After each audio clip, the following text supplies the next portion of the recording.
तो आज हम स्टार्ट करने वाले हैं टोटल डिफरेंशिएशन और इसमें हम पहला क्वेश्चन करने वाले हैं। इस क्वेश्चन में हमें क्या दे रखा है, जेड बराबर एक्स स्क्वायर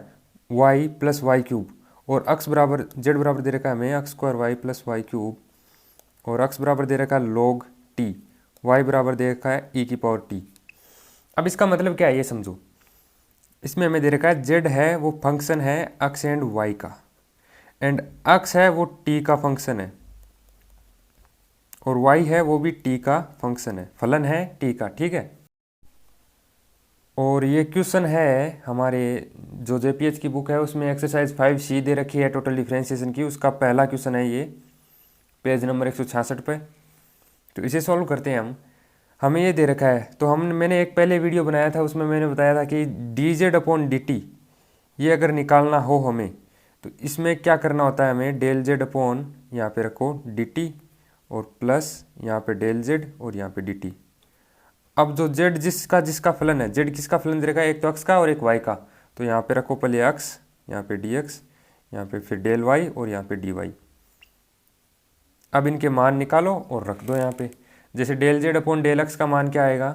ये है हमारे पास में। तो पार्शियल डिफरेंशिएशन आपको मैंने पूरा बता रखा है, उसमें से देख के आओ अगर आपको नहीं आता है। और वैसे मैं आपको बता देता हूँ, जब हम अक्स के सापेक्ष पार्शियल डिफरेंशिएशन कर रहे हैं, आंशिक अवकलन कर रहे हैं हम अक्स के सापेक्ष, तो वाई को हम कांस्टेंट लेंगे और कांस्टेंट का हम जब अवकलन करते हैं, डिफरेंशिएशन करते हैं, तो वो जीरो आता है, ठीक है। मतलब कि जेड बराबर x square y plus y cube में हम वाई को कांस्टेंट लेंगे, मतलब इसका जो अवकलन होगा आंशिक अवकलन वो जीरो हो जाएगा और इसमें से वाई तो इज कांस्टेंट और अक्स का del upon del x x square गुणा d x upon d t, ये अक्स है, इसका हम करेंगे जो नॉर्मल अवकलन करते हैं हम वो, तो d x upon d t, d upon d t ये लॉग टी है यहाँ पे, plus del z upon del y. अब वाई के सापेक्ष हम आंशिक अवकलन कर रहे हैं, इसका मतलब अक्स को हम लेंगे कांस्टेंट, अक्स को कांस्टेंट लेंगे मतलब अक्स स्क्वायर तो एज इट इज,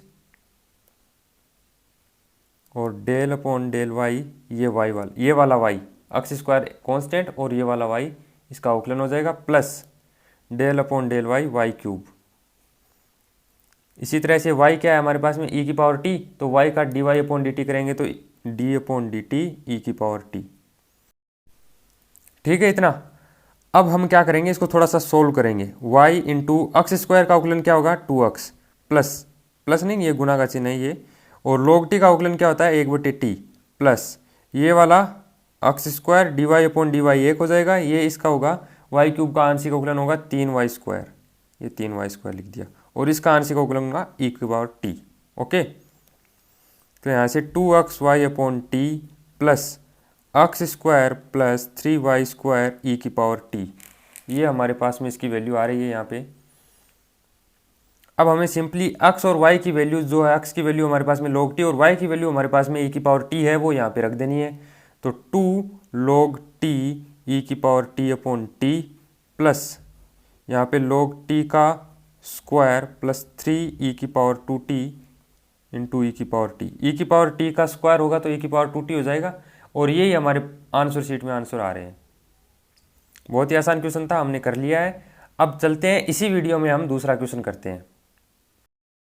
ये है question number 2, page number 166, exercise 5C। इसमें हमें दे रखा है जेड बराबर x y square plus y x square और एक्स बराबर ए टी स्क्वायर और वाई बराबर 280 दे रखा है हमें, और d z upon d t इसमें निकालना है। तो वही फॉर्मूला, इसमें d z upon d t equal to क्या हो जाएगा, यहाँ पे डेल जेड यहाँ पे डी टी रखो प्लस यहाँ पे डेल जेड यहाँ पे डी टी रखो। अब जो जेड है वो आपको साफ साफ दिख रहा है एक्स और वाई पर डिपेंड कर रहा है, यानी कि एक्स और वाई का फलन है हमारा जेड, मतलब यहाँ पे डेल एक्स और यहाँ पे डी एक्स, यहाँ पे डेल वाई, यहाँ पे डी वाई। अब जो अवकलन करके मान निकालने हैं आपको और वो यहाँ पे रख देने हैं, सिंपल है। चलो मैं करके दिखाता हूँ आपको। तो सबसे पहले हम निकालते हैं del z upon del x. Del x मतलब कि एक्स के सापेक्ष हम आंशिक अवकलन कर रहे हैं, इसका मतलब वाई को हम रखेंगे कांस्टेंट, तो del z upon del x हम करेंगे तो वाई कांस्टेंट रहेगा, तो इसका मान आ जाएगा वाई स्क्वायर कांस्टेंट है del x upon del x plus y constant है del upon del x x square. इसका क्या, तो ये y constant as it is रखा, इसका अवकलन किया, ये y constant as it is रखा, इसका अवकलन किया, into d x upon d t, ये एक्स का मान है, इसका अवकलन करके रखना है अपने को, तो ए टी स्क्वायर का अवकलन क्या हो जाएगा 280 plus del z upon del y, इसका क्या होगा, हम y के सापेक्ष आंशिक अवकलन कर रहे हैं, इसका मतलब अक्ष कांस्टेंट रहेगा हमारा। अक्ष कांस्टेंट रहेगा तो x constant del upon del y, यहाँ पे वाई स्क्वायर का अवकलन, प्लस अक्ष स्क्वायर कांस्टेंट रहेगा del upon del y, y का अवकलन। फिर d y upon d t रखना है हमें, तो वाई हमें ये दे रखा है, d y upon d t y का अवकलन करके रखना है टी के सापेक्ष। तो टी के सापेक्ष इसका अवकलन करेंगे तो हमारे पास में आएगा 2a D T upon d T, क्योंकि 2a कॉन्स्टेंट है, ये तो बाहर आ गया और D T upon d T हो गया। अब हमारे पास में यहाँ पे क्या है, y square del x upon del x 1 हो गया, plus y into x square का अवकलन 2x इंटू 2at, प्लस यहाँ पे x into 2y plus x square into 2a, ये हमारे पास में इसकी वैल्यू आएगी यहाँ पे। अब इसको आगे थोड़ा और सोल्व करते हैं, तो 2at स्क्वायर प्लस यहाँ पे ये 280 को इससे गुणा कर दिया तो 280 स्क्वायर। अब इस 280 को इससे गुणा करना है, 2xy से 280 को गुणा करना है, तो 4axyt प्लस यहाँ पे इसको, ये 2xy है, इससे इसको 2a को गुणा करना है, तो यहाँ पे 4axy प्लस अक्स स्क्वायर से 2a को गुणा करना है, तो 2ax स्क्वायर। अब अक्स और y की वैल्यूज रखनी है, यहाँ पे अक्स की वैल्यू हमारे पास में 80 स्क्वायर है और y की वैल्यू हमारे पास में 280 है, वो रख दो यहाँ पे। तो 280, y की वैल्यू हमारे पास में ऑलरेडी 280 है, तो 280 यहाँ पे रखा, इसका स्क्वायर हो गया, प्लस 4a अक्स की वैल्यू 80 स्क्वायर, y की वैल्यू 280 इंटू टी, इसमें रख दी अक्स और y की वैल्यू, प्लस 4a अक्स की वैल्यू 80 स्क्वायर, y की वैल्यू 280, इसमें रख दिया है ना, प्लस 2a और इसमें अक्स की वैल्यू रखने पे 80 स्क्वायर का स्क्वायर, तो यहाँ पे 280 तो ऑलरेडी है, इसका स्क्वायर करेंगे तो 4a square T square plus 4a, इसका 80 स्क्वायर, इससे गुणा करेंगे तो 2a square T cube into ये टी प्लस 4a, इसको इससे गुणा करेंगे तो हमारे पास में आएगा 2a square T cube plus ये 2a हमारे पास में है, यहाँ पे आएगा a स्क्वायर टी की पावर 4। तो फाइनली हमारे पास में क्या आएगा, दो को 4 से गुणा किया, हमारे पास में आएगा 8, ठीक है, 8a cube T cube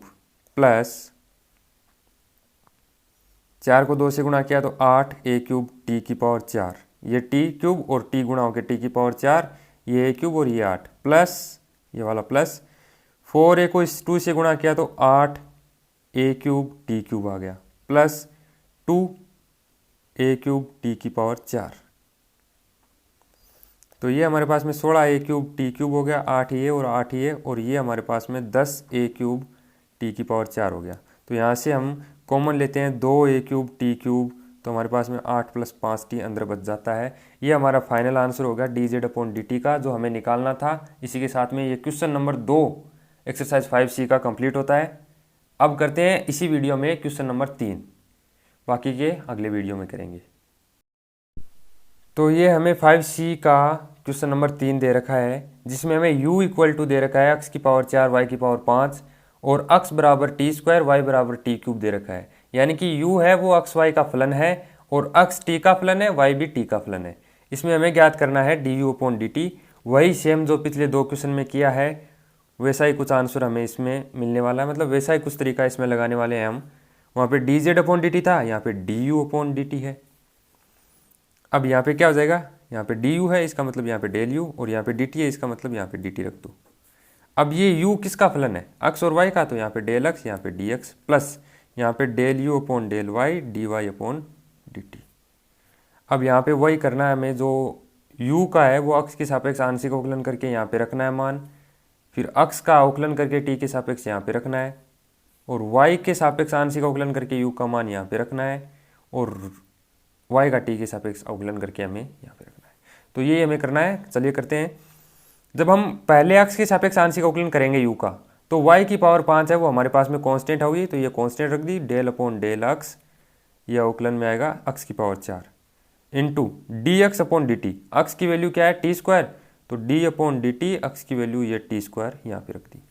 plus del u upon del y, यानी कि y के सापेक्ष हम आंशिक अवकलन करना चाह रहे हैं, तो y के सापेक्ष आंशिक अवकलन करेंगे तो x की पावर 4 होगा constant into del upon del y, y की power 5 into dy upon dt। y की वैल्यू हमारे पास में टी क्यूब है, तो d upon d t, y की वैल्यू रख दो टी क्यूब। तो यहाँ पे y की पावर 5 इंटू इसका आंशिक अवकलन करेंगे, यानी कि अवकलन और आंशिक अवकलन वैसे तो एक ही बात है, आप जानते हैं। तो इसका अक्स की पावर 4 का हम करेंगे तो हमारे पास में आएगा 4x क्यूब प्लस नहीं, ये गुणा का चिन्ह है, मैं बार बार भूल जाता हूँ। y की पावर 5 इंटू 4 x क्यूब, यहाँ पे टी स्क्वायर का अवकलन होगा 2t प्लस ये वाला प्लस का चिन्ह x की पावर 4, y की पावर 5 का अवकलन होगा 5y की पावर 4 इंटू टी क्यूब का अवकलन होगा 3t स्क्वायर। तो यहाँ पे होगा 4 का 2 से गुणा किया, 4 को 2 से गुणा किया तो 8 x क्यूब y की पावर 5t प्लस ये y की पावर 5, ये x क्यूब, ये 4 दूनी 8 और ये t, और यहाँ से आएगा 15 x की पावर 4 y की पावर 4 t स्क्वायर, ये आ जाएगा। ठीक है, अब हमें यहाँ पे वही x और y की वैल्यू रखनी है। x की वैल्यू हमें दे रखी है टी स्क्वायर और y बराबर दे रखा है टी क्यूब। तो यहाँ पे 8 टी स्क्वायर की पावर 3 टी क्यूब की power 5 into T plus 15 T square की पावर 4 टी क्यूब की पावर 4 टी स्क्वायर। तो 8 टी स्क्वायर की क्यूब क्या होगी, टी की पावर 6 इंटू टी की पावर ये 15 इंटू टी प्लस ये प्लस का चिन्ह है, टी मत समझ लेना इसको, 15 ये टी स्क्वायर की पावर 4 क्या होगी, टी की पावर 8 इंटू टी क्यूब की पावर 4 क्या होगी, टी की पावर 12 और ये टी स्क्वायर। तो यहाँ पे 8 टी की पावर 15 और 1 16, 16 और 6 22, तो ये 22 प्लस यहाँ से होगी 15 टी की पावर 22, तो ये टोटल कितनी हो जाएगी 23 टी की पावर 22। ये हमारे पास में आंसर आ जाएगा D you upon d T का, जो हमें निकालना था। इसी के साथ में हमारे 3 क्वेश्चन 5C के कंप्लीट होते हैं। अगले क्वेश्चन अगले वीडियोज़ में।